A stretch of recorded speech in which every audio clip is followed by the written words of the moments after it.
Hello, everybody. Welcome back to the Power Driven Podcast. We are here today, and you know what? We asked a couple weeks ago about long form versus short form and the algorithm and said, hey, let us know. Should we go longer? Should we go shorter? And everybody wants us to go shorter. They want us to shut up. I wish. No. I don't blame them. Yeah. No, overwhelmingly, we had a few people who like this short stuff, but most people who like the long form. They said they're watching it in a car or wrenching or something. They want to have long form. So we're kind of going to go back to our tentative hour-ish. You know, I mean, we'll talk about what we need to, but around an hour. So hopefully you got an hour ahead of you because we're going to talk about stuff for basically an hour, give or take. And today, that's a lot to talk about. A whole hour? We do it every time. Sometimes I have to shut up. I mean, if you're here, it's not hard. We just sit back and say, go ahead, Will, I'll take it over. So we got to get on topic really quick. So today we're talking about things we've gotten away with that either we shouldn't have or we actually didn't get away with it long term. Or things I hoped for that would work and didn't.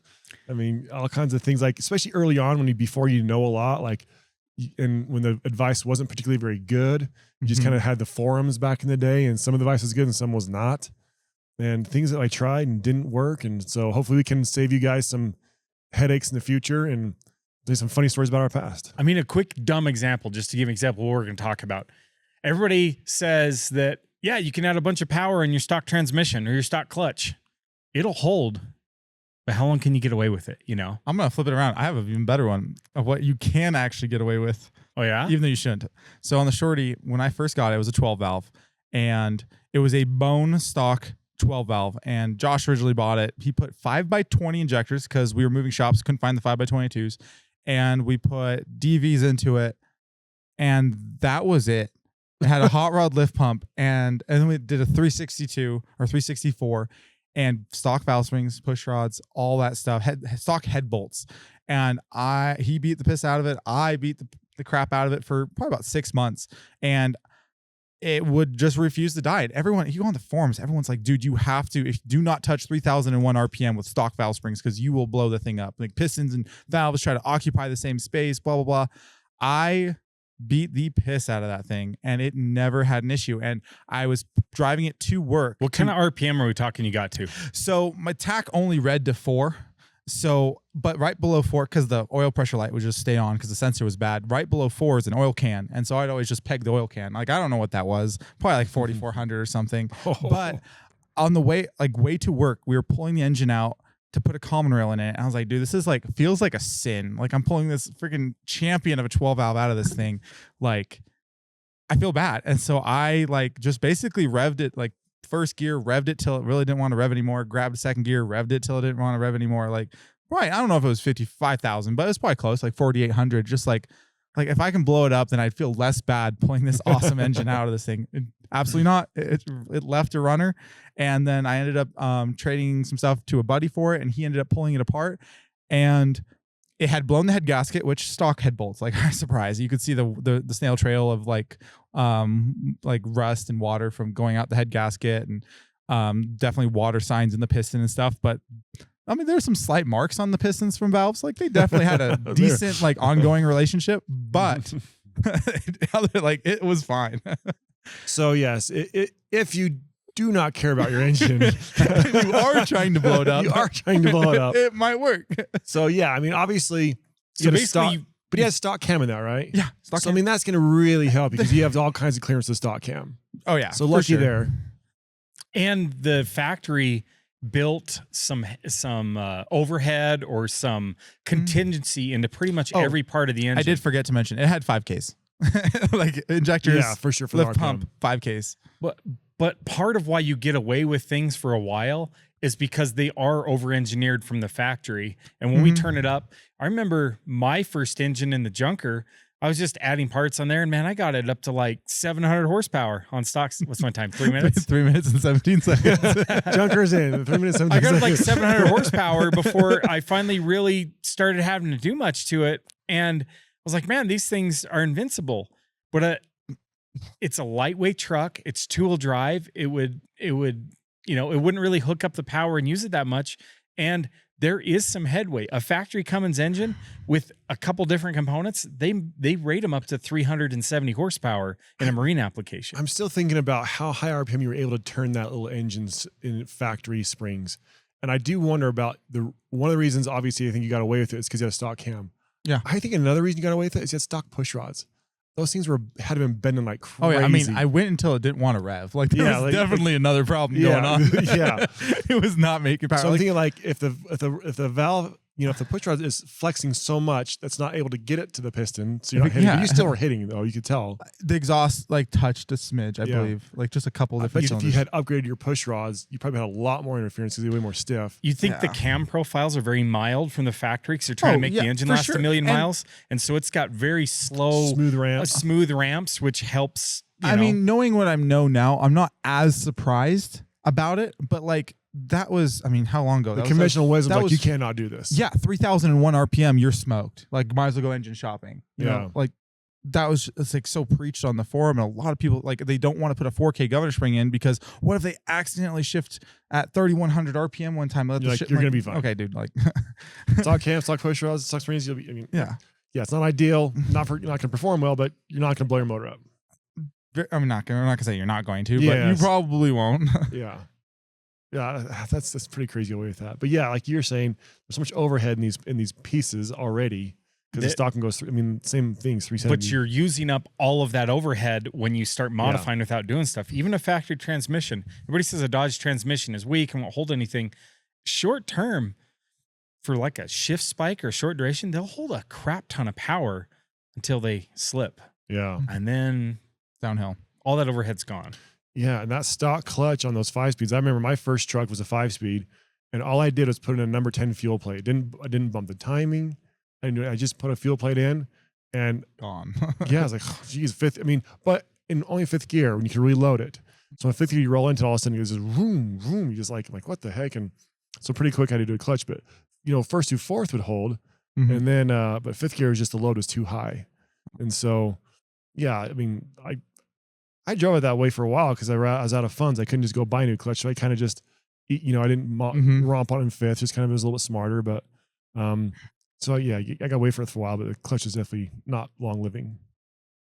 But, I mean, there's tons of things on the engine and things that you can get away with that you haven't. I remember I had a 98 12 valve forever, and I had compound turbos on it. I was making like 600 horsepower, and I had done billet freeze plugs on the side, but I hadn't done the rear or the front one because I was like, it's too hard to do that. And I was like, blowing freeze plugs is a myth anyways. I see the side ones, but the rear one almost never blows. I remember my dad was in town visiting me in Las Vegas. So I was out doing a few pulls on the highway, and about the second pull, boom, big plume of steam, and that rear freeze plug had popped out, drained all my coolant instantly, and I had to lean it back. And here I'd been on the truck for, it had to have been 2 or 3 months at this power level, 10 tanks of fuel, rolling burnouts in second gear. It wouldn't do them in third. It wasn't that strong. But, I had really this was a well-worked truck, a lot of miles. I thought, no way freeze plug could pop out. And then all of a sudden, boom. Yeah. Dude, I don't know what it is, but every time my truck fails, it's when I'm trying to struff to somebody in the car with me. Like it's never fails. Like, I mean, I beat on it. I do kinds of stuff like this. Is no way. This happened I'm talking 3 weeks ago. Like I have a good friend over here, Smith Diesel, one of the owners there, Kyle, and he's a local diesel shop here. He was doing some stuff for me, and I took him for a little ride in my truck, and he's talking about he's going to do some stuff. And I said, "Oh, dude, it'll be good. I'll put you for a nice little rip here." I have beat on this thing with you guys, with everybody on the dyno, and I get him in the truck, and it's warmed up, and I put it in the high tune 4-wheel drive for a little launch, just a little 2-3 shift. Boom, the boot pops off. And he hadn't been in a boot pop, but 100 pounds of boost. 100 boost. Yeah, that's pretty scary. He's like, what the? But I'm like, how the heck? I mean, I'm going to show off my friend here. It's going to be fun. And I mean, he was impressed because I got the spool up. Yeah. But the real big thrill never happened. And I'm like, it's just so lame. I mean, I've done this 100 times, and I get my buddy in the truck and it blows up. I just think you got friends in the truck, it's going to screw up. So if you're going to go out showing off, just realize that's when you're going to hurt your truck. That same story here. I was minding my own business, and then John Schrotto came into town, and Will was like talking crap about, because John loves big turbos, and Will's like, dude, you got to ride in Meyer's like 351, compounded truck, like small turbos, like they work really good, whatever. And so like Will instigated this whole thing, and John and I talked later, and we were both told things that weren't necessarily true. But anyway, I took him for a ride, and I just got a couple small hits, and then I got into it good. And on the third 3-4 shift, snapped the input shaft, And I don't remember this exactly, but John was like giving me the story later. He's like, dude, the thing that stood out to me is that you snapped the input shaft and you started laughing. You're like, dude, well, of course I break it right now. And so, yeah, I had to swap the input shaft that weekend. Speaking of John Sherrod, awesome. And was that a standard input shaft? Yeah, that was the last standard. I went fat after that. So- But that was a billet standard input shaft. And what power level were you at? I was at like 1100. So think about it. You got away with 1100 horsepower for quite a while on a standard size billet input shaft, which in our industry, anything over like 850 horsepower, most guys are going right to a fat shaft. And it depends on the torque level. I mean, you get away with 1,000 for a while, but 1100, 6 months. And they take power. It's just they do not, the lock shifts are terrible on them. And my lockup strategy is like, to hit lockup and then start the truck. And so like, that was I did not have an easy life. So funny story about John Sherrod, since you brought him up, your transmission failed for him. He took me for a ride in a 6.0. Now, John Sherrod was a 6.0 lover. This is a 6-liter Power Stroke and pickup this is truck. fast, 800 horsepower tow truck. Like that was right after he put the H-pop in it, wasn't it? So I mean, so it was, like it 9. was fast. I'm like, holy crap, this thing is a riot. And he took me out to a place where we did a local drag strip here, and he's going to show off a boosted launch. And he revved that thing up. I'm like, dude, this is going to be wild. And he just boom, the thing up. I'm like, dude, you're 9 hours away from home. This is your tow truck, man. So, and the input shaft broke, or what broke? What was it? No, that was the first 5R I ever built. Yeah. I think it's just clutches, like directs and something in the 5R because transmission. we were able to limp home. We were able to limp at home, so it wasn't a shaft. Yeah. But I mean, we got back here, but I was like, man, he's done this a million times. But his buddy's in here, and boom, it blows up. I'm like, oh, for once, it wasn't me blowing my crap up, showing off. It was you. Great. Oh, that's so true. So yeah, be careful when you're showing off, because it tends to make you look like an idiot. I mean, while we're talking about transmission shafts, all of our race trucks for years, we would go to a fat shaft or a magnum shaft, which is a 27 spline. It's about 100 thousandths bigger than a stock 23 spline. We've never broken one on the Godfather. I mean, we're talking upwards of 3,000 horsepower sled pulling, not an issue. You put that same shaft in your mega cab street truck, which only makes, 1,500 horsepower. But I'm usually in the 9 to 1,100 horsepower tunes, because otherwise it's just stupid. But it's a heavy mega cab. It has pretty good traction, 4-wheel drive, and you're not easy on it. You're testing it and stuff. Not. But at the end of the day, you broke a Magnum shaft. And I'm like, all I've ever done. Like, what the heck? I've never broke on any of my race trucks. We're getting wheel hop and bouncing. And yet, Yeah, heavy stuff breaks. Heavy trucks break stuff. Big tires break stuff. And now you know why Yeah. everything has a 35 spline. So now all the race trucks have 35 spline shafts. That's not because we broke the Magnum 27 splines. It's as we've upgraded or made changes, we know that's a weak point. Yeah. And I don't want to break a shaft. I don't want to drive 12 hours to a race and break a shaft in the race. Yeah. And so I upgraded that. But to me, I thought the 35 spline shaft was pointless. I was like, why would anybody invent a bigger shaft? This Magnum shaft is all we ever need. And all of a sudden you break one on your mega cab, and I'm like, well, okay, 35. I guess there is a need for When I was earlier in my diesel journey, like as you get more involved, advanced in this industry, you learn engines are really science. They're math. 2 + 2 = 4. You kind of figure that out. Early on, you don't know what the math is, and you just kind of hope.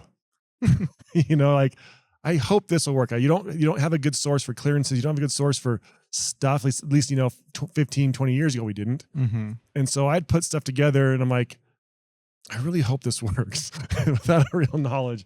And man, I got burned a lot. Now I have the knowledge, and it's much better. But we had an engine building specific podcast a while ago. Hope you guys caught that one. But man, you will not get away with improper clearances in an engine. Won't happen. If you want to know what you can't get away with, it's not clearancing your engine right. I mean, that is such a. And I've heard people doing just not realizing that the machine shop undersized the crank and they didn't measure anything and they just put it in, and they're like, I have 2 PSI of oil pressure at idle or whatever it was. Yeah. Like, why? I was like, it's a 12 valve. Like, there's not a lot of reasons why. Yeah. Like basic stuff. And then dig back in, and that's what they found. And they're like, well, I would have probably measured that. That would have probably saved you a lot of work. Another thing that would save me a lot of work is the rear freeze plug on my 12 valve block back in like freaking 2010. I was in a hurry, and I put it in. You're talking about the oil galley? The rear oil galley plug on the 12 valve block as I started it too early. Godfather. Yes, this is Oh, this is before power driven. I'm thinking of the other one that was leaking. Yeah, on this you. was on Frankenstein, I think, actually. Yeah. Anyway, I didn't let I didn't Loctite the first time. I pulled it out, put Loctite on it, started again before the Loctite setup. I had to pull that transmission twice. That stupid freeze plug. Oh gosh. And like let that Loctite set up before you start that engine. Yeah. There's something for you, because that was a stupid. I mean, pulling transmission twice for a freeze plug. Ugh, stupid. All the I mean, a leak problem I've had as I got more advanced in my construction management career, I had to do this big job for the Air Force Base, and we had all these threaded fittings, and they specifically called out that Loctite 545 thread sealant for all these tapered pipe thread fittings on all this like lube system. I was like, man, this is great. It's like a liquid sealer. It's very easy to put on there. And so I was like, this is great. Well, I don't know, might have been 6 months later. I was at the racetrack racing the junker, and I had a leak on a transmission cooler fitting, and it was an active leak. And so I pulled the fitting out, pulled that red 545 thread sealant on there, put it on there, but it was all wet and active and wouldn't seal it up. So when it was a wet, active leak, that sealer is terrible. But yeah. So what did I end up doing? I ended up putting like regular old-fashioned thread tape on there, Teflon tape, sealed it up, no problem. Yeah. But so sometimes it's not even that you can't get away with using that good product. You got to have that sealing time. It's got to be the right. It does not work on an active leak. Yeah. It needs to be dry aluminum or whatever for the threads to work. And then that thread sealant, that anaerobic, whatever you want to call it, then it can work, set up, and not a problem. But but man, when I saw in this Air Force Base, I was like, man, this stuff's magic. You can get away with anything with this 545. It is like the best sealant on earth. When it's set. When it's set. But when it's not set. Yeah. Mm-hmm. Another thing I got away with for a while till I didn't was a turbocharger without a wastegate. This is back in the day. This is still in a 5-speed. I was just early on, and I had an Aurora 5000, which is a K31 based turbocharger from Switzer. This is maybe ATS still offers it. I'm not sure, but it's kind of known for being a little bit weak. The turbine shaft isn't very big in it, but I had just got a nitro system, and it was really fun. And so I was out there banging gears on a road, kind of back road, and it was a lot of fun until a turbine wheel shot out the exhaust. That was a nice break. I was like, oh, that was my very first turbo explosion, is thinking you can just throw nitrous as a turbo and it'll take it. Well, for a minute, but not forever. So losing that turbo was good. Shortly after I fixed that with a GT4202R, and that was good. And that was the end of my 5-speed life, because then I broke the shaft of my 5-speed transmission. And you're like, screw this noise, automatic. Yes, exactly. And that's when I went to automatic in Frankenstein back in the day. So, 5 speeds will not handle power. The shaft will definitely won't. What do you think the 5-speed shafts before it was not upgraded? No, it was, because I had got the South Bend clutch. So it was the 1 inch and 3/8. Fat. I have no idea what they're supposed to be rated for. It seemed like back in the day, once you went over 500 or 550 horsepower, they went to that inch and 3/8 shaft over the 1 1/4 stock one. But I think now in today's, I don't think there's any clutches I've seen over 500 horsepower, maybe even 450. It's pretty rare to get a dual disc clutch. Anything in a single disc they'll still make, but pretty much once you go to a dual disc clutch, which is 500 to 550 horse rated, which they're rated in horsepower. It's really a torque rating, let's be honest. But that's when they go to that bigger shaft. But you broke a bigger 1 3/8 shaft. I should be. You know what? I'm not going to claim that for sure. It's a long time ago. It may not have been. It was an upgraded clutch, but it may not have been the upgraded shaft. It was a South Bend clutch. People break those though, so it's not unheard of. I'm just like, I mean, generally you have that's to beat the crap out of them. Generally, you either need a really good like dual disc ceramic clutch, so it loads it and shock loads it hard, it's like sled pulling or drag racing, or you need probably 800 horsepower where you can get like a wheel hop and then a hook. And it probably wasn't that bigger shaft thing, because I might have been there because I did have nitrous. I did have a GT4202R. I mean, it was running pretty good. But nitrous in there. I mean, you could be getting some spicy stuff. Pretty old technology as far as injectors and stuff's concerned, but it did run pretty good until it broke that. And then I went automatic. I mean, you just made me think of another thing we got away with. So axles in racing, drag racing, you're supposed to have aftermarket axles. And I'm like, this is stupid. All of our diesel trucks have full float axles where if the axle breaks, the wheel is not going to fall off. It has a hub assembly on the rear. All the axle does is transfer power. Well, on like a Dana 70 rear end, which a lot of the drag race trucks back in the day, were a 2500, so they had a Dana 70. They had a 32 spline rear axle. And forever. These upgraded ones were just a little bit better metal, and guys were still breaking them sled pull. I'm like, this is stupid. Why would you ever upgrade an axle? Well, we pulled the axles out of your UCC truck, the Godfather, and they were like almost 2 splines offset on the fat. They were like 2 dyno pull, and this was dyno at that time. No sled pulling. No sled pulling. And I'm like, after that, I was like, man, we got away with that forever. And I thought aftermarket axles were kind of like a joke, kind of like a way they can charge you money to race, even though you don't need it. And you know what? No. You need those bigger axles. Those axles were not far away from a snapping. I mean, you got away with that. I did get away with it until. I mean, I got away with it, but I wouldn't have been much longer. And we finally had to go to a 35 spline with a spool. Yeah. And then the truck was a pain to push around in the parking lot or anywhere. It sucked everywhere once you spooled it, other than super reliable. You know, as far as like axle setup, and that hooked up all kinds of power to the drag strip. Never had any issues. Yeah. Once you went to aftermarket 35 spline, but even the ring and pinion, which I thought's weird. I've broke Dana 70 ring and pinions on some of my street trucks. Yeah. That's another thing you get away with. Why can your 1,800 horse down the drag strip get away with it? And my 600 horsepower tow truck, I cracked the ring gear, I had missing teeth on the pinion. It was humming. I think people don't understand the damage weight does to your vehicles. I had the same people, this Smith Diesel, these guys, their dad was a hay cube farmer in Delta, and he said that he did very heavy trailers, like grossly overweighted trailers.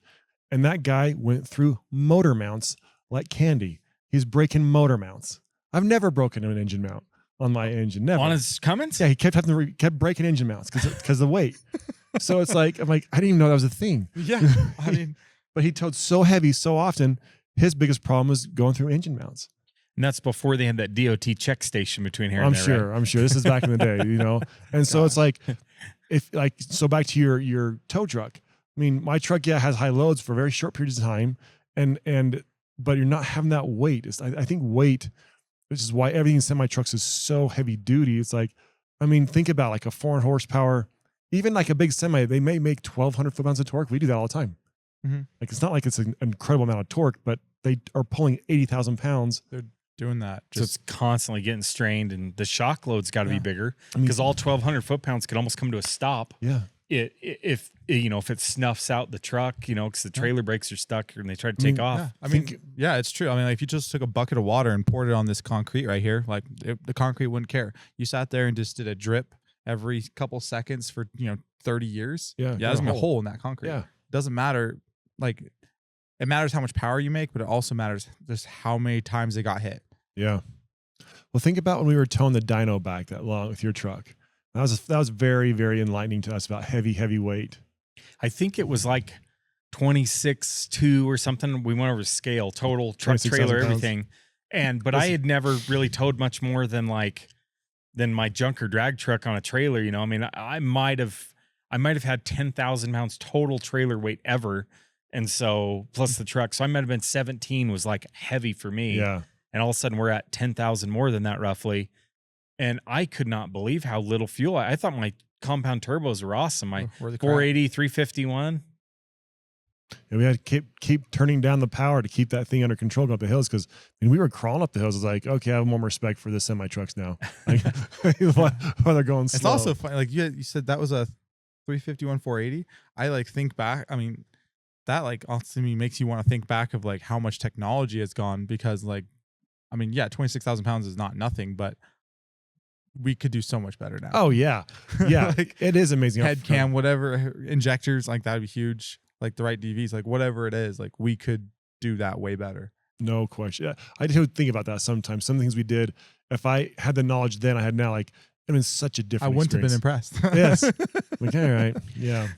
But however long ago, I'm not trying to another stupid topic. This comes all the time when guys are modifying the truck. They get a set of ARP head studs out, and instructions say torque these ARP 2000s to 125 foot-pounds. Mm-hmm. Well, they read on the forums that 135 or 100. I mean, I've heard guys going 150 foot-pounds on those 125 fasteners. Mm-hmm. I've done the same thing with factory head bolts. You go till they stretch and go a little more. Well, guess what? You can get away with it until all of a sudden one breaks. And it gets rubbery, and it breaks before it gets rubbery. Mm-hmm. But this happens all the time on head studs, where guys think they can get away with it, and then Well, they come out of can't. the truck the next morning, there's a ding in their hood because the stud broke and popped up into the bottom of their hood.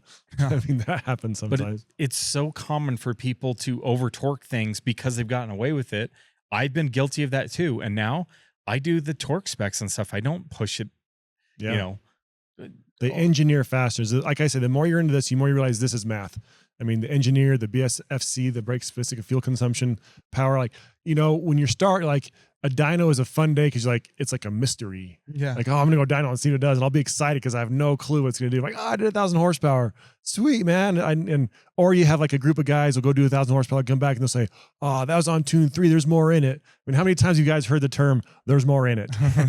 that's not even tune 5. Yeah, exactly. There's more in it. And I just want to say, there's always more in it until it blows up. You can always put in more fuel, more air, more nitrous. Like, there's no limit to how much you can put in. Basically, it's how much can the engine survive and not explode. I've been through a few of those. And so, yeah, there's more in it.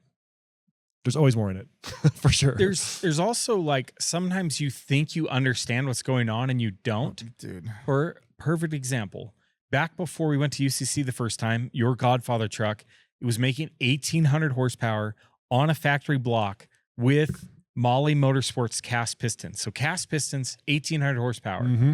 And I was like, oh my gosh, these pistons are the greatest thing in the world. White, I was just like, why the block will hold? I was like, we don't need anything else. Fast forward about 5 years later, I get these same pistons. I get in my engine. I get it to 1,500 horsepower with smaller turbos. I'm making more torque than you were. And all of a sudden I break the block. And I'm like, why'd the block break? Yeah. I was like, mine was a 40 over block. yeah, yours is even 40 over. I'm sitting there standard block. And so then I'm like, it was just a fluke, you know, because I've gotten away with it. So it's just gonna be right. So I put another block in there. This one lets go after about 5 pulls at like 1,400. I didn't even get to 1,500 and it broke.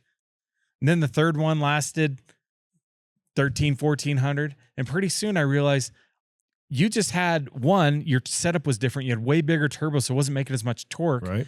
And so you're running more RPM. And then 2, I think you had a kind of a little bit of a factory freak block that just happened to be a little stronger. Maybe. Then I started cracking these pistons on the pin bores. Like there's so much load on the rods that I'm breaking these pistons. And I'm like, I send the information into Molly and they're like, well, how much power are you making? And I kind of did it. And they based all the cylinder pressure off the average torque and stuff. They're like, yeah, you're about 100 foot-pounds over the design or, you know, over the design limit of what that bearing and stuff should even handle in there. They're like, yeah, no wonder it's cracking the aluminum. You're fatiguing the aluminum beyond what it's designed for. Again, math rears its ugly head. But in my mind, I was like, dude, why would you ever spend money on freaking forged pistons, waste of money, cast all the way? Now, in that particular model of piston and that particular length of pin, that's true. We've also found with a commoner like a 6.7, you can go much higher. 6.7 factory pistons, they are legendary. They have a longer pin. Mm-hmm. They have more surface area to make, you know, to spread that load. Yeah. And there's probably some design engineering stuff that I don't know inside that they did to make them last. I do wonder, kind of back to your thing about the Godfather, you know, making it a high RPM, less torque.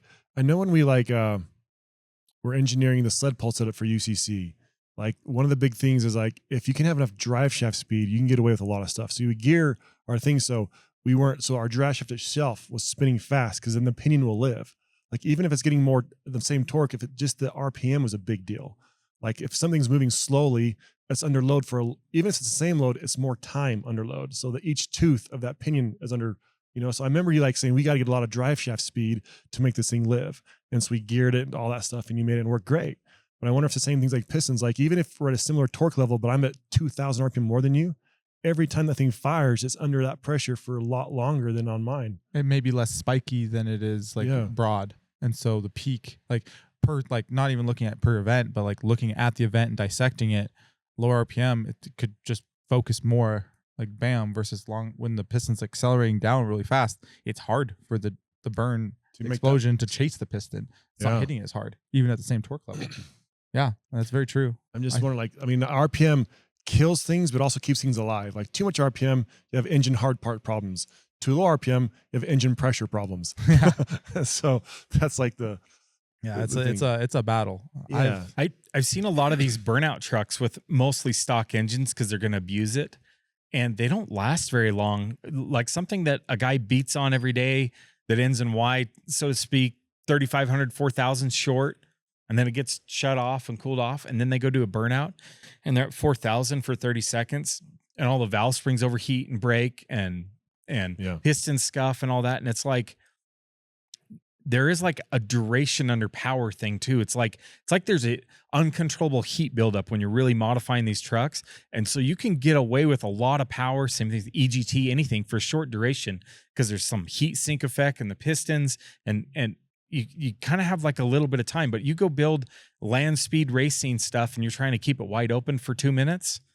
It's amazing how much more piston clearance they need, how much more cooling they need. Everything. Like, land speed racing is like the torture test, man. Aside from semi trucks pulling loads down the road, those things, man. That's hours on end. Yeah, but those engines are huge, and that's how they can get away with it. But like, we can make the same power as them, but there's no way you could do the same thing. It's just not enough. It's just not there. There was a local guy so there's a big mountain behind Cedar City. It goes up to like 10,000 feet from like, mid 5,000. So we're talking a 5,000 foot mountain.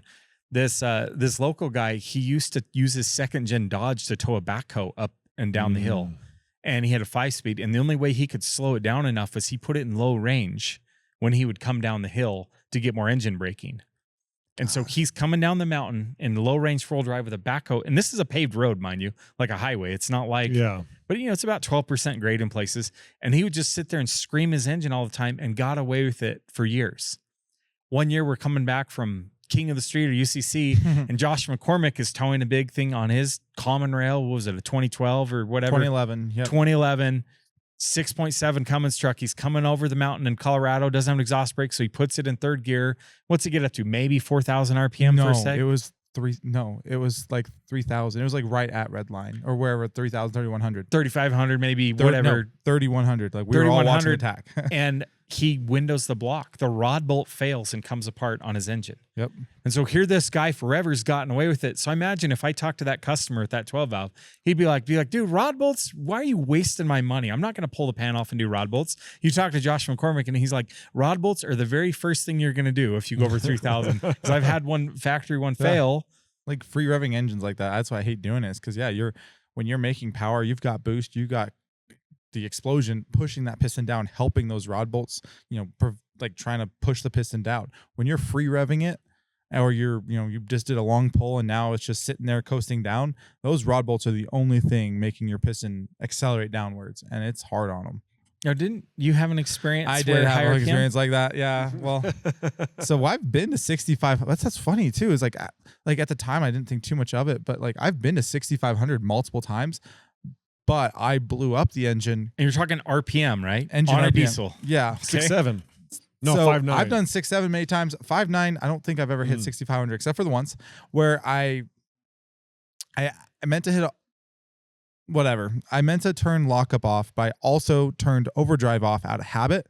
And I just put a GT55 on single as opposed to the 351 compounds I had. So it's a completely different driving experience. And I had so many dyno pulls on that setup. It was just like muscle memory to me. And so after I finished the pull, my muscle memory kicked in and I took it out of overdrive, took it out of lockup.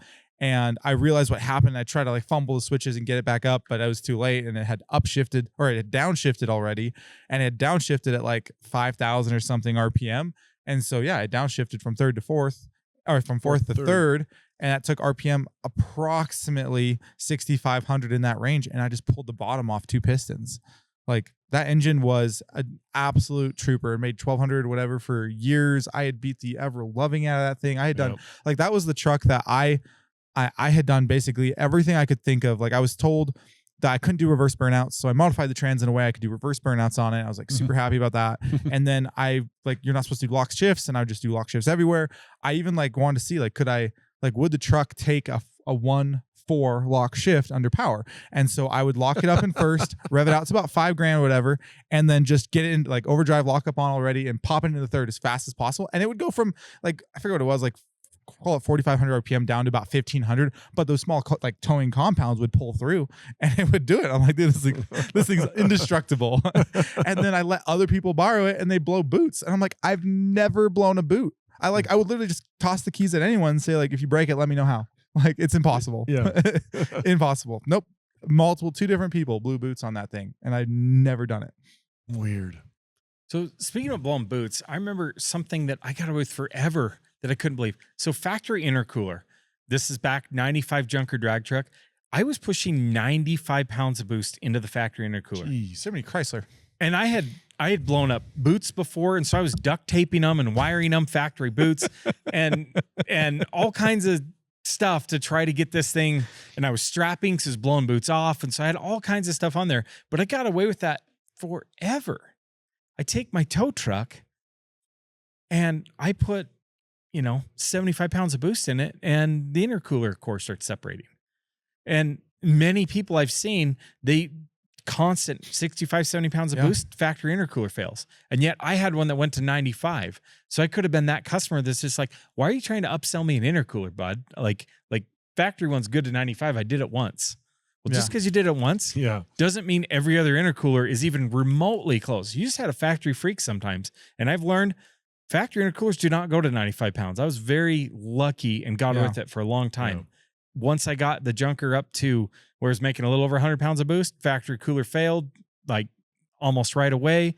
And now I have a Mishimoto in the junker, and it's held, I've put 150 pounds of boost in it, and it's still together. Yeah. Mm-hmm. And I know people that are like, yeah, my Mishimoto sucks. I can't hold, 100 and it pops. And I don't know if I just got a good one, but so now I hate on the Mishimoto. I've had good luck with them on 2 of my trucks, but I also know people that have not. But to me, from my short test cycle, it's better than the factory one. I'll put it that way. As far as not blowing up, as far as horsepower, it's yet to be determined, but one thing you can get away with for a while, like you said, it was stock head bolts versus like head studs, which you can get away with.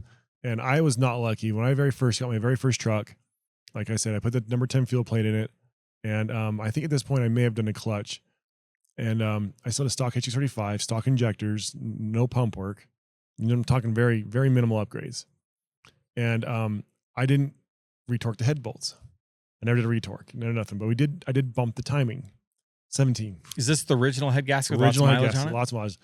And I lost that thing driving around. Like I beat on a little bit, but what happened was I got on it kind of early in the morning before it was like really, really too warm. I don't know if that was what it is, but I was shocked. Like, no, I'm like, how did I blow a head gasket with that low of mods?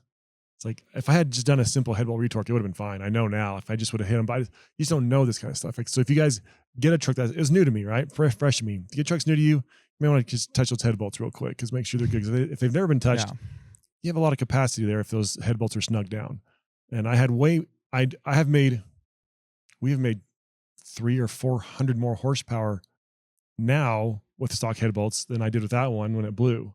But we were bigger turbos and the torque was moved up. But just simple things like that. Like, I mean, you can get away with it, but some simple things, simply retorque your head bolts. Like, you may be surprised how long you get away with that. Yeah. So something you guys should think about.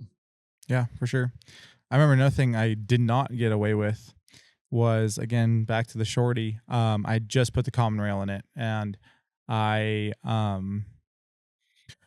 just put the common rail in it. We were trying to get to an event like within a week of me stabbing the motor. So we were thrashing, trying to get it ready, get it done. It didn't feel like it was making the power it's supposed to.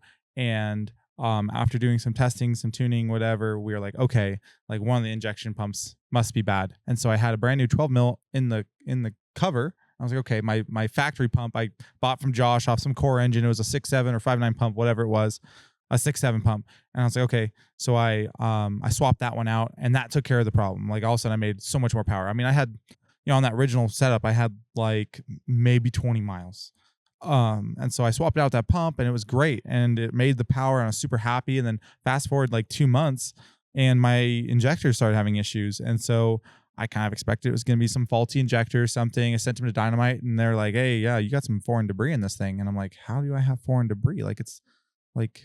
It's crazy. Like, I was like, how? And so we're like, oh, I had just put a test pump on. And I was like, it's gotta be this test pump that I just put on there. It was like one of our early 10 mil or a bag of parts or whatever pump it was. I was like, it's gotta be that. And so the guy came down, that built it, and we went through it, and I was like, no, like this thing looks great. And I'm like, okay, well maybe it was the pump I took off. And so we went through that one and inspected it. It looked great. And then I was like, dude, maybe it was the one I ran for that 20 miles on the original startup because it wasn't happy. It wasn't making power. Took that thing apart, and sure enough, the little rotor pump on the back had just like eaten itself a bunch, and it wasn't making the fuel, which looking back, that's why it wasn't making the power. I didn't think much of it before, but yeah, that debris ended up going through the injectors and got the cycle started. And so 2 months later, the injectors failed. And that was that's not, I'll tell you, instead of 200 and some % overs, like that's a rough bill, not a cheap bill. Yeah. And so it's $3,000 or $4,000 lesson. Oh yeah, for sure. And that was back then. Now it's even more. But something I learned on that is whenever, I'll still use, like, all my trucks have some crap stock pump on them at some point. I learned that if you're going to take a pump, like, it doesn't matter what it is, if it's a CP3 and you're going to put it on your truck, the main failure point of the CP3 is that aluminum housing where it has that rotor pump in it. And you can take that rotor pump off, a couple torque screws, drill out some rivets, and you can open it up and inspect it and make sure it's good, make sure it's not like eating itself up.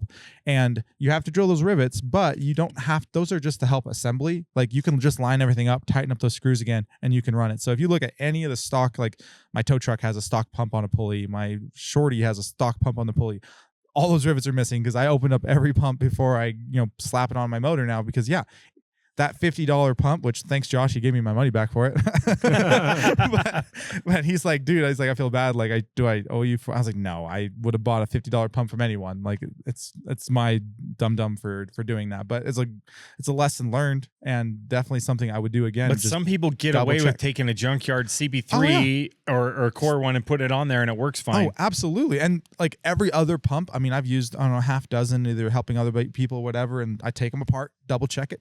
Every other one has looked great. Like that one that I learned, the first one I ever did that I learned that lesson on, that was just not the one. Yeah. Things that you don't get away with is just not fun lessons. One of the early things I didn't get away with was I was under the impression if my truck didn't make more horsepower than the clutch was rated for, I would be fine no matter what I did. Wrong. Very true. So this is my very first sled pull experience. You've heard it before, but I had a 500 horsepower rated South Bend, 500 horsepower, 1,000 foot-pound rated clutch. I'm like, oh, dude, I'm nowhere near this. I'm a stock HX35. I'm probably pushing 300, maybe, I didn't know at the time that a 300 horsepower truck could be upwards of 900 foot-pounds of torque, but I didn't know that. And so I'm at a diesel event, and they had like a sled pull open to whoever wants to come and try it out. I'm like, all right, I'm going to try it out. And I've like I say, first time sled pulling, no idea. I'm like, okay, I'll put it in low range, probably third low will be good. That's like super low. Like, these things about right. I have 354 gears and nothing. Tires are, average size, nothing crazy. And this is a 5-speed MD 4500. Yep. And third gear is the weakest gear in the transmission. Didn't and you know decided to sled pull in it. Yeah. Okay. Didn't matter. But you didn't know what you didn't know. And it wasn't the weak link. Couldn't find out. Couldn't find out. It didn't matter because the gear didn't turn. But so yeah, I'm like, okay, third gear, you pull against the sled and it stops you like you're attached to a freaking building. It's like, oh geez, this is gonna be weird. So I'm like nervous because when that chain hits, it stops you like now. And so I'm like, how the heck am I gonna move this thing? There's no way. So I'm like, okay, clutch in. He's getting ready to go, green flag, and I'm like revving it up. Like I'm just gonna like smooth that clutch out, just like a nice big boosted launch. I'm like, okay, here I go. So I give it on the throttle. I let that clutch out slow, and then it comes, and I let it out, and I don't go anywhere.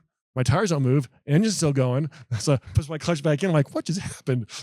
Wait, you didn't move anywhere? Nothing happened. So I've heard this story about like the first time you ever sled pulled, it didn't really count. I was like, maybe it's just because of the stock truck, whatever. No, it didn't count because you didn't move. I did. It gets better. Okay. Never mind. So I'm like, so I let the clutch out. I'm in third gear. I'm like, am I in neutral? Like, what's going on here? Because tires didn't move, truck didn't move, clutch is out, engine's going like crazy. Push the clutch back on. I'm like, what the heck? And the sled pull guy's like, you gotta ease into it. I'm like, oh, okay, thanks.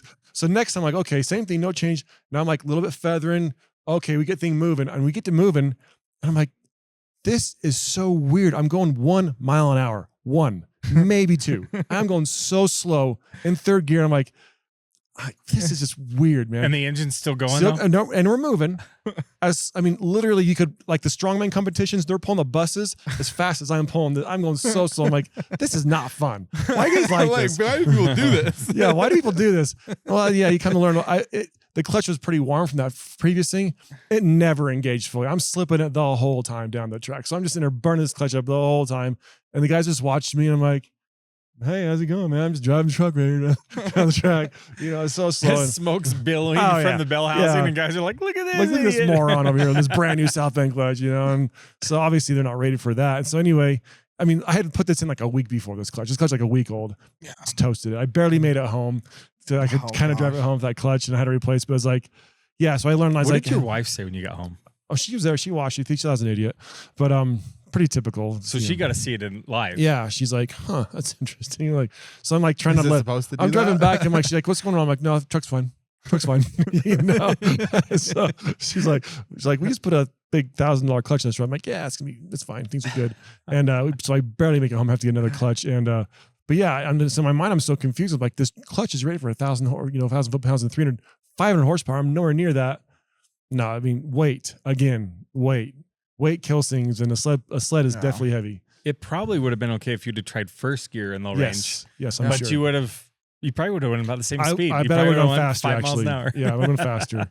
But that was, and so after that, like, I didn't sled pull again until UCC. With a properly built automatic. Yes. Sled pull setup. And then it was super fun. I'm like, oh, I get it. This is awesome.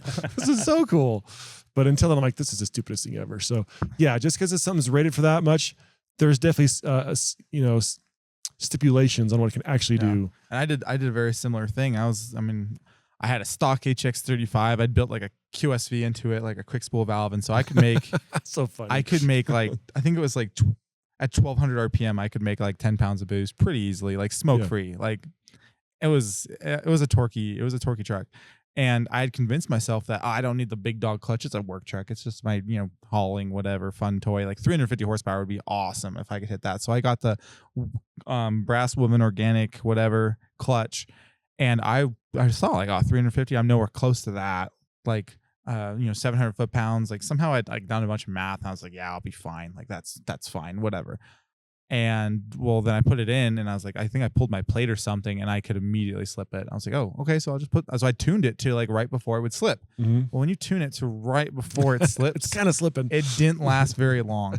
Like it started slipping right going into haying season. And I was like, I need this truck. And so I found that it could hold about 10 pounds of boost at 2000 RPM, but it could hold like 20 pounds of boost at 2,800 RPM. So I basically just towed it between 2,500 and 3,000. Because I'm towing, I don't know, that was probably, high 20,000 pounds. Oof. And so like probably 25. Was it second gen? 12. Yeah, second gen. My tow nasty. That's what I moved across the country with. It was legendary. It was. That was back when the single turbo HX35 quick spool valve days. But yeah, when I finally pulled it apart, like it was, the rivets had ground notches into the flywheel. Oh my gosh. So yeah, dual disc was in the play. But I got it. I limped it through the whole season. I towed like a lot. Oh my gosh. That's insane. Other stupid stuff I've gotten away with or not gotten away with back in the years.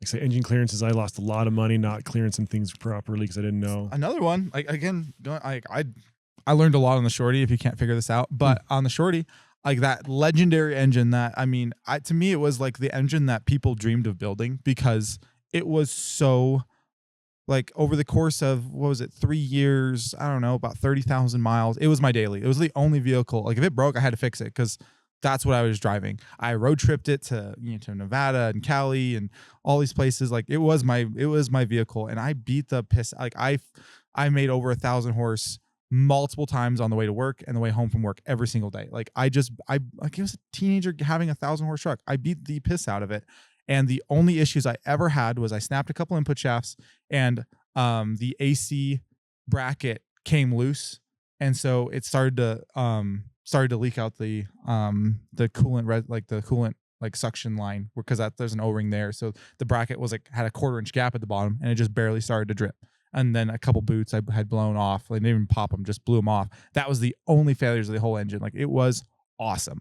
And then I friggin' downshifted and zinged it up, pulled the pistons off, pulled the bottom of the pistons off. And when we pulled it apart, one of the fire rings, must have like bopped it or something. It wasn't in the groove. Oh. And so it was like outside of the groove and like stupid flattened. Like it was fully like, you know how it's supposed to be like a radius and it kind of squeezes out a little bit. Yeah. No, like it was a split ring groove. And so it had just like, it was completely out of the groove. And it was just like, not paper thin, but like, 30, 40 thousandths, whatever, like the thick 48 thousandths, probably the thickness of the gasket. And there was no signs of leakage. Like it never blew the gasket. It like survived that way for 3 years, just getting the piss beat. I was like, no way. Like, how is I screw the clearance up 5 thousandths and I'm pulling the head again, and this stupid thing's not even in the groove. It works. And it worked. Like it was so bad, So that it squeezed into the groove. So that was, you could say, almost like a false learned. You can get away with anything. With fire ring clearance isn't that big of a deal when you saw that. And then on the race truck, if the groove's off by 5 thousandths, that's a problem. And I think it's got to be just like when all of them are wrong. Yeah, you don't got that head crush. It's not crushing on the head gasket and holding everything in place well enough. When one little edge, a quarter of one cylinder's off, 625s will figure it out and it'll crush, and the rest of the head is being held in place enough, I guess. But yeah, I would never have thought that. I'm like, oh, dude, fire rings are seriously the best. It doesn't matter what you do, even if you install them wrong. That's wild. One thing that's fun about being in our position is that we get to work with a lot of manufacturers ourselves and other people as well. And we can like have a lot of feedback on things. And you and I had some issues with some valve springs recently. Mm-hmm. And we got to work with the manufacturer on those valve springs and say, hey, we need more. So we both were floating valves. We'd hitting valves on pistons in our race trucks. This is on 24 valve Cummins 24 application. valve Cummins, yeah. And we're like, these should have been better. We were kind of surprised they weren't. And so we talked to manufacturers like, oh, and very quickly we got upgraded units, and we've been using those ever since. I mean, great. So I don't, did we have catastrophic damage on those ones? Nothing like super catastrophic, but I mean, yeah, we heard some stuff. Yeah.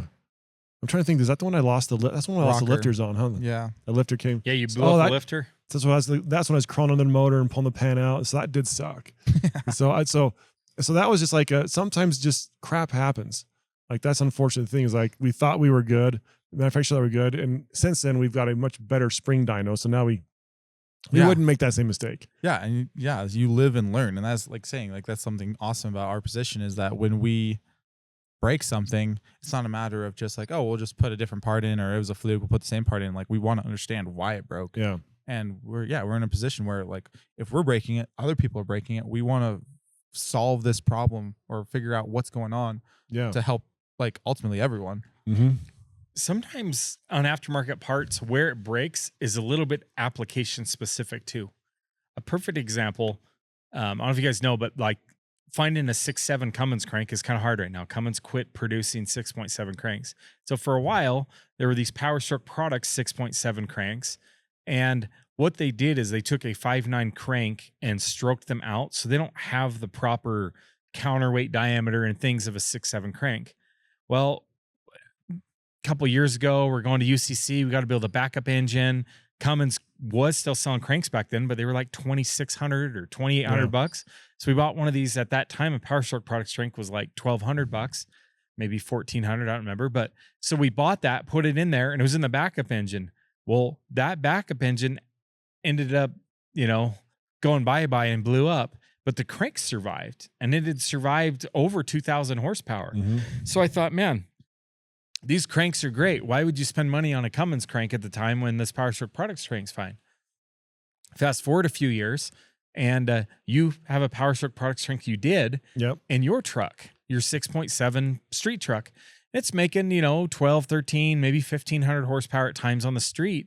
Like that was when the big tune was made 1,200. Then we put it on the dyno, got it up to 1,500, and then on the way home, it started knocking.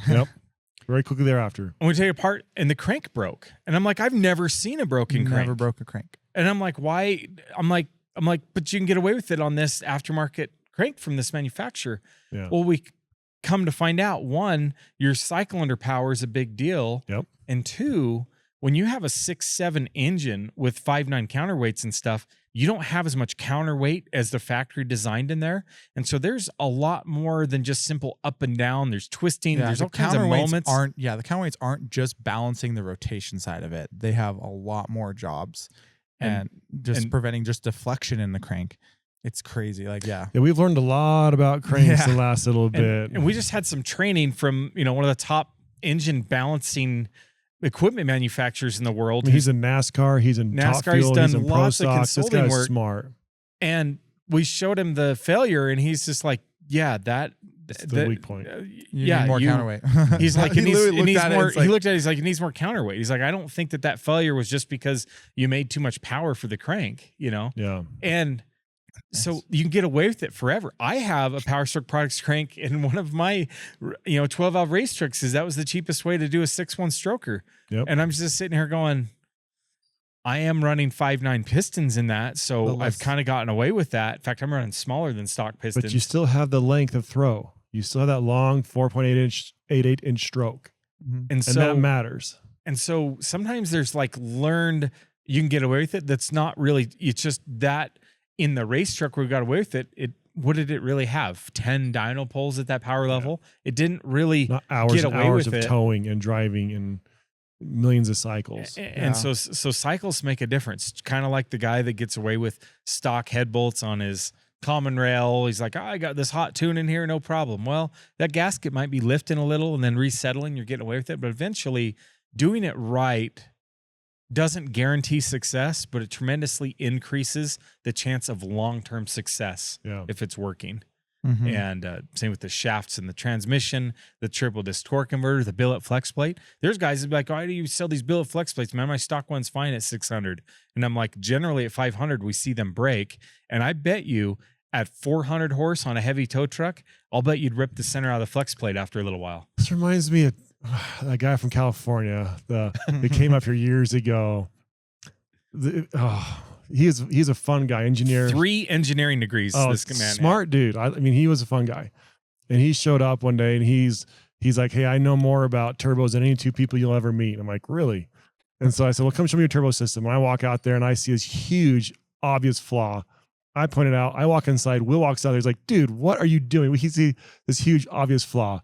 The flaw was he had a 90-degree boot out of the high-pressure turbo, a simple silicone intake, cheap boot. I'm like, oh, this is going to fail. So in compound turbos, the hottest air comes out of the high-pressure turbo, and he had a hard 90-degree turn out of a silicone boot right there, not aluminum like you would commonly see. So continue. He was the type of guy who had built this, and he enjoyed driving it, but he did not beat on it. So he's like, I have this 500 horsepower truck and it works great. And he's like, well, yeah, because you only ever use 200 horsepower of it. So he takes us for a ride and he does a little roll on her. He's like, what do you think? We're like, are you going to give it fuel or what? Are we going to go? And he's like, I'm like, dude, stomp it. He's like, okay. He stomps it. Boom, blows up that boot right there. And so he's like, oh no. So anyway, ended up, I had to make him a whole new pipe. I shouldn't have told him to stomp it because I ended up making him a new pipe so he could get on the road. But it's just like, if you can do anything, if you don't give it much power, you can get away with a lot of stuff. But if you build it for the power, kind of like head bolts, I got this hot tune on it, but I never use it. Well, that's great. I mean, if you have a 500 horsepower tune and you only ever use 300 horsepower, it'll survive a 300 horsepower stuff. So anyway, that was a funny story because he was quickly found out he did not. Yes, like right, hardcore. He's a good guy still. Yeah, not any problem with the guy, but it's like somebody that has 3 engineering degrees and knows it. They feel pretty good about what they designed and engineered, and sometimes just because you got away with it doesn't mean that it. But it was a great example of experience versus book smarts, because he was like, I have these turbos perfectly designed because they're both wastegated right in the most efficient part of the island. And I'm like, great. The most efficient part of the island is about half of the potential flow of the turbocharger. It's like drive the turbos hard. Yeah, okay, you're efficient, but are we trying to make power or just keep the air intake temps low? I want power. I want to sit in this seat and be sucked into my seat. You want to see air intake temps low? Fine, great. But it's like, he just thought that was the magic. Keep it in its efficiency of its island. I'm like, no, let's just drive it hard and have some fun. That's what I want to do. And so once he kind of got that, he's like, oh, okay, there's a lot more than just books and smart. Yeah. He's very intelligent. I mean, he understood a lot of stuff. I mean, books get you a long ways, but then you have to use real world to back it up. Yeah. Absolutely. So, but that was a fun story. I mean, there's a lot of things you get away with, a lot of things you don't. And if you're building trucks, you're going to experience failures. To me, it's part of the journey, like figuring it out, trying something new. Some things work, some things don't. We'd love to help you so you can maybe not make expensive mistakes. Obviously, it's a big deal. I mean, broken cranks and blocks and turbos and pistons, like we'd love to help you out to avoid some of those big mistakes. But I do hope you make a couple errors you can learn from that hopefully aren't too costly, because that's how you learn. It's fun. It makes it rewarding. If everything you ever did worked, how rewarding is it to just, it worked again. Cool. Yeah. Like, So it just depends. I mean, I remember a race truck, John Sherrato, he had a titanium stack. Oh yeah. Beautiful, expensive titanium stack. And he's running a single turbo, and he melted his stack. Drag racing, the outlet temps on the turbo was so high, it melted titanium, it folded over and failed. And I remember Todd had aluminum stacks on his truck, the Godfather, but it was in a compound turbo arrangement, so I had 2 turbine wheels to go across. And so I imagine if somebody on the internet potentially saw Todd's truck with aluminum stacks, they're like, geez, if he can get away with aluminum, surely I can get away with titanium on my turbo. Very different. Or aluminum, and they quickly learned you can't get away with aluminum. I tuliped my exhaust valves with an aluminum stack. You've melted dividers out, I'm sure, with aluminum stack. Yes, I did. Melted turbine wheels with aluminum stack. Those twin turbines, they suck that heat out, man. They do. They really do. Yeah, you can do the math. Yeah. It cools it way off when you have a huge pressure drop. Yep, exactly. Massive. So you get the math, it matters, but you melt that stack. That was crazy. So he's like, we're offering him like the stack off the junker. Like John Straw's truck is like just pristine. It's beautiful. And beautiful the back purged. And I'm like, here, I got this thing MIG welded. It's like out of used pipe. It used to be welded straight onto a turbo, and then we cut that off and welded to a flange, and then that was the wrong flange. So we didn't cut off that flange. We just welded that flange to a different flange. All flux core. He's over there trying not to puke. Like this is like, you can't. He's just like, I'll rather lose. He's like, you got a welder? I'm like, I have a flux core in the trailer. He's like, no. Oh boy. He is fun that way. It's awesome. So, but anyway, guys, I do hope in your journey you have some good times. I hope your mistakes are not too costly. Again, we love to help you out. Give us a call here. We'll help you out. And I kind of think that our time's up on this one. So. Yeah. Hope you guys enjoyed this episode. As always, give us ideas. We read your comments. We want to know ideas. We want to know what to talk about, things you want to hear about. We want to do that. Also, please help this channel grow. Like and subscribe. Get this thing out there. The more people we have here, the more we can do. The more trucks we can get, the more tests we can do. So anyway, thanks you guys, and we'll see you next time on the Power Driven Podcast.